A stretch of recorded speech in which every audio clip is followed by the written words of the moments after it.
Hey, my name is James Nicholson and welcome to my YouTube channel. In this video, I want to talk about house prices are up again.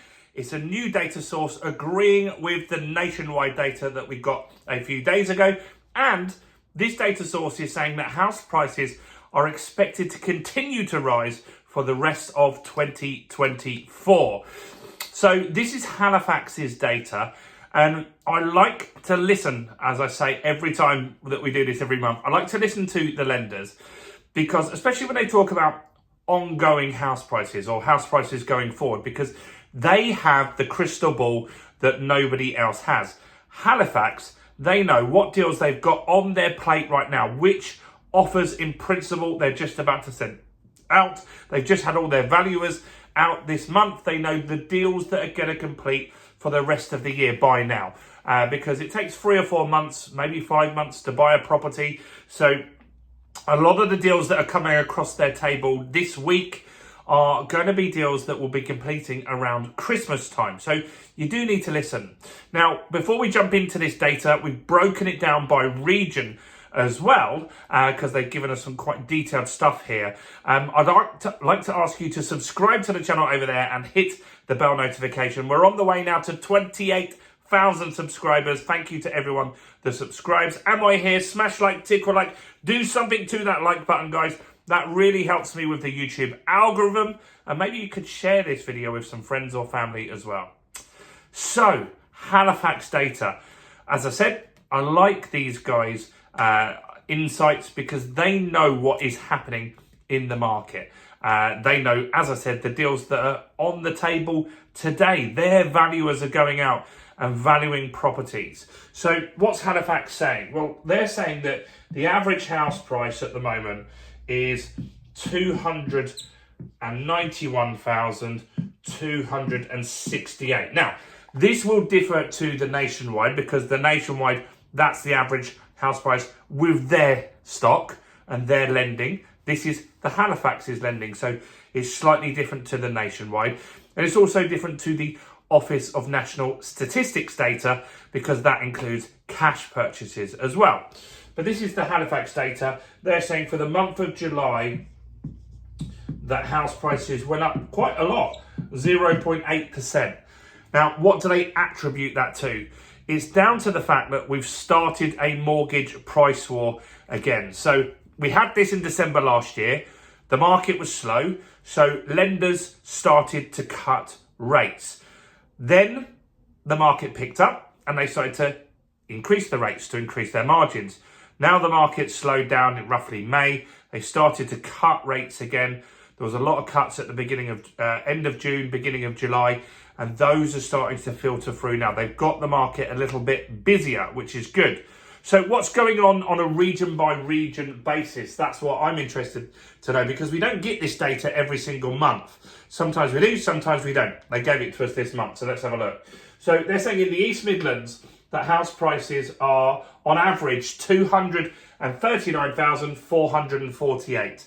That is up on an annual basis, 0.6%. That's good. But that also means with inflation being high, in real terms, house prices are down and becoming slightly more affordable for people. So I like it when house prices are like this because I want house prices to get more affordable for people because that's good. But also I don't want house prices to crash because that's not good. If people own that asset, they could go into negative equity. So East Midlands, pretty flat. Eastern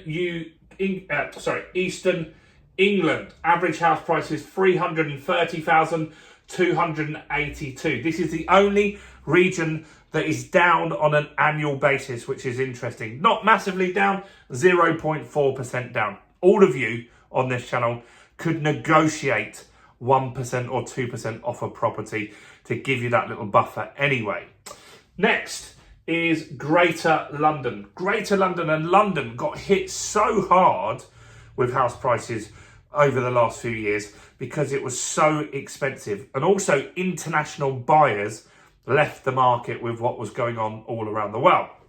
So London average house prices now are 5. This includes, when I say average house prices, I'm looking at this thinking, mostly in London, it's flats, isn't it? So this includes flats, houses and bungalows, just in case you're wondering on that. So the average house price is £536,052. These are up 1.2% on an annual basis. So London's starting to recover now. We are hearing that people are moving back in. During the pandemic, they all moved out. I've got houses in Hastings, and a lot of people moved out. Hastings did very well during the pandemic because people wanted to get away from London and be near the beach. Next, the North East. So the North East has gone up 100 to an average of 171,663. On an annual basis, this is quite a good jump, 2.6% up on an annual basis. Northwest, 232,489. Big jumps in the Northwest. A lot of investors have gone into places like Liverpool and Manchester and stuff like that. 4.1% up on an annual basis. That's decent return. Next, Northern Ireland, the best performing out of all of them that I can see there. Average house prices in Northern Ireland up 195,681. 5.8% up. 5.8% up. That's inflation beating rises there. So that, if you're an investor in that area, you've done very well there. Scotland, 205,264 is the total average, 2.1% up. Not bad return there as well. The Southeast, which has definitely struggled.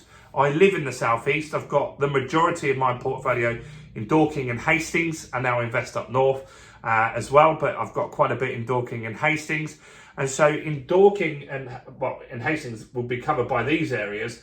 The average is 386,468, up 1.3%. The South was struggling, and so it is starting to come back now in the Southeast, which is good. The Southwest, a lot of people are leaving these areas because it can be holiday homes and stuff like that, but still fairly robust, 1.1% up, an average of £301,359. Interesting to see that. So, because I've heard lots of negative stories of the Southwest, including you guys in the comments. So let me know. Obviously, some places in the Southwest that could pull that up could be places like Bath and Bristol and stuff like that. Next, Wales. Wales was awful last year. Down quite a bit. Wales, now the average is 221,102, 3.4% up on an annual basis. Decent recovery in Wales. West Midlands, 253,649 is the average, 1.8% up, which is decent. Yorkshire and the Humber, that's where I'm invested in Doncaster, 206,480 average and 1.8% up. So what does this show? Well, it shows the market is more robust. What Halifax is saying is the market is stronger than a lot of people are saying. It's more resilient. There isn't lots of stock on the market at the moment, although there's not enough buyers. Buyers are starting to come back into the market now with the interest rate cuts. That's good. And that's what we need to see the transaction volume go up, because it is lower, significantly lower, but it is robust. People haven't been willing to reduce the prices massively. The higher end of the market has struggled. There is some downsizing. So if you're looking to invest in 1-bed, 2-bed, 3-bed properties, they've actually been okay, and they've been driving the transactions, they've been driving the volume, and they have been driving the price increases and bringing up averages. So decent data from Halifax. Let me know what you think. Do you think this is all a load of rubbish? Do you think they're right? They're saying house prices will keep rising in 2024. Comment below and let me know what you think. Do subscribe to the channel if you didn't already. We've got new content every single day on property investing, and smash that like button. That really helps me. Do check out all the other content on my channel, including this video right here.